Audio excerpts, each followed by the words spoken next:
नमस्कार माझ्या मित्रमैत्रिणींनो, आज मी तुमच्यासाठी घेऊन आले आहे दिवाळी फराळातील दुसरा गोड पदार्थ म्हणजे रव्याचे लाडू।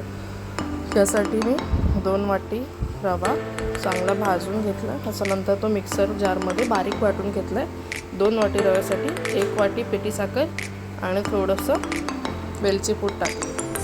सर्व मिश्रण एकजीव करून घेतल्यानंतर त्याच्यामध्ये पाव वाटी साजूक तूप घातलं।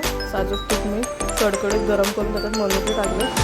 मनुके फुलायला लागल्यावरती आपल्याला हे मिश्रण त्याच्यामध्ये ॲड करून सर्व मिश्रण एकत्रित करून घ्यायचं।